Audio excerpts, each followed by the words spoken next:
What's up, guys? Wanted to make a quick video and show the things that I got at Blade Show this year. So I've been meaning to do this video for a while. Gonna do an in-depth video on all three of these items, but I figured I'll give you guys something to look at and just show a little preview of each item. So this year at Blade Show, of course you guys know that I'm buying a home. Most of you guys do. That's been in the works for a while. And I'm also starting this knife making venture, so really low on funds compared to most years for Blade Show. I've really only been 3 years, so compared to the other 2 years I was kind of low on funds relatively. I never spend a whole lot of money compared to a lot of the people there, but it was kind of a modest year for me, but it's nothing to complain about. I'm very blessed to have what I do have, and I'm very thankful that I was able to get it. So as you guys can see, what I picked up at Blade Show, in total 4 items. I got 2 of these, exact same model, just one in S90V and one in S35VN. Duval Drummer on YouTube actually snagged the other one of these in S90V. Tried to talk him out of it, but of course nobody's going to give up S90V for S35. Duval Drummer, by the way, I got to meet Gundude73 this year, and Duval Drummer, and a couple of different people. I got to meet Tough Thumbs, which was awesome. Met Gav last year, met Smoke Eater last year. But Duval Drummer and Gundude, super nice dudes. Just really, really great people. And I'm happy to have met them. And kind of makes me sad that they live so far away, because there's so many great people in the knife community. I just don't know of many that are right close by. So Tough Thumbs has people, and there seems to be a lot of people in the Northeast, but there's not a lot of people in Southeast. So don't get to meet a lot of knife nuts. So it was really nice to see old friends that I met last year, Gavco and Smoke Eater, and meet new ones. So that's always the best part of Blade Show.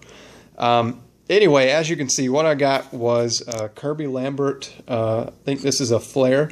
This is carbon fiber bolsters with micarta handles, or micarta scales, heat flamed or heat colored hardware, pocket clip and everything. Of course, IKBS, and this beautiful blade is made out of CTS XHP. So you have this amazingly gorgeous blade, CTS XHP, super smooth, very centered, just a tad bit off. Only thing with this knife, the lockup is perfect, absolutely rock solid, but it does have some stick to it. As long as I keep it lubricated with a Sharpie or a pencil, it's fine. But as soon as that lubrication wears off, it's back to being sticky again, which compared to what it was, it has worn in a little bit, because I used to have to literally pry the lock bar apart. I'm not going to send it back, A, because it's a minor issue, and B, because the lock is incredibly stout. I think the stick actually makes the lock a little bit even more stout. There is absolutely no slip, no rock, nothing. So this is an absolute gorgeous knife.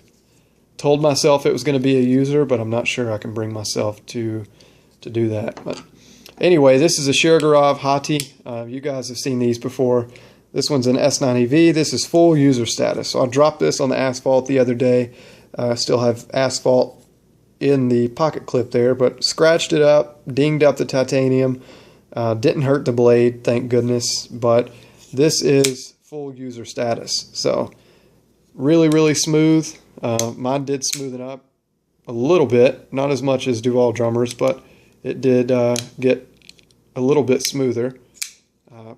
Perfect lockup, absolutely rock solid, perfect flipping action. These used to have too strong of a detent, but they're now actually very nice. They're not too strong at all. Really great knives. Next up is my John Grimsmo Norseman. This one was made specially for me. Colors are gorgeous. This is a Gen 3. You can see subtle changes. Logo here, clip screws are gone. There's a lot of subtle changes to this knife, and I'm going to make a video showing the subtle changes compared to the Gen 1. So this is a Gen 3.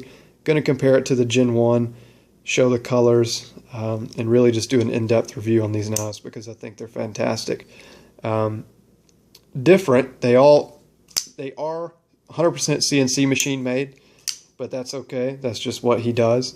It is a very cool knife, very well made, very, very, very well made. I can say that. A lot of people love the shape. Some people dislike it. I personally like the shape. I grew to love it. And really fantastic knives. Absolutely fantastic knives. Also got to pick up this little pry bar. It's actually called the Pry Buddy. Gun Dude 73 actually named these. This is a piece of 01 tool steel, like 57 RC, I think.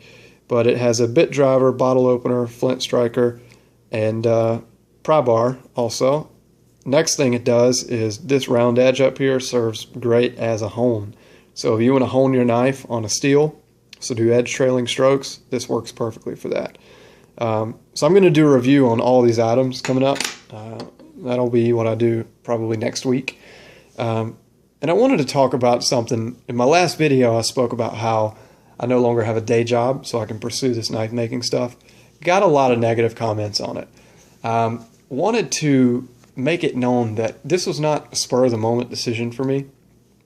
This was decided over many, many nights of hour, 2 hour long prayers, really just digging in, figuring out if this is what I want to do, asking for guidance, thinking about it a lot. I took a lot of time to write out a business plan, crunch a lot of numbers, make a 1, 3, and 5 year plan with a low, medium, and high. The lowest of what I would accept, what I would consider good, and what I would consider phenomenal. So I have all these numbers outlined, crunched the numbers, based it on other people's sales. This is not something I just jumped into blindly. And a lot of people ask me, well, why didn't you take it slow like other people do? Well, I could have done that, but that's not what I wanted to do. And there are many, many different ways to skin a cat. So taking it slow and starting out as a hobbyist knife maker is one way to do it. It's not the only way to do it. I honestly don't see why people are so involved in the personal decisions I make. If you don't want to buy my knives, that's a personal choice of yours, but I don't think you should judge me based on the decisions I've made. A lot of people don't know the circumstance. Well, technically only 2 or 3 people know the circumstances, but I'll go ahead and share it with you. This was a decision made between me and my mentor, which was also my boss. At any time this doesn't work out, the door is open for me. I can walk right back in and start my job just like I was the day I left, assuming that I keep my insurance licenses up to date, which I'm going to do. So this is something I want to do. This is a choice I wanted to make, that I made for myself, and I've wanted to do this for many, many years. Ever since I got into knives, this was the end result for me. I either wanted to own a knife store, which is not feasible for me, or I wanted to make knives, or both. Maybe one day I can own a knife store. But making knives is something I've wanted to do for a long, long time. Due to my living situation and finances, I wasn't able to, so now I am. I own a home, and I will finance it somehow. But all you guys that are judging me on it, I still hope that you want to see me succeed. If you don't want to see me succeed, then I can't say anything to that, but this is what I want to do, and this is my passion, and I'm going to follow it and not have any regrets about it. So anyway, I will take you guys along the whole journey. So as soon as I get my blanks back, I'll show them and all that sort of stuff. So look for reviews of this stuff coming up soon, and I'll talk to you guys soon.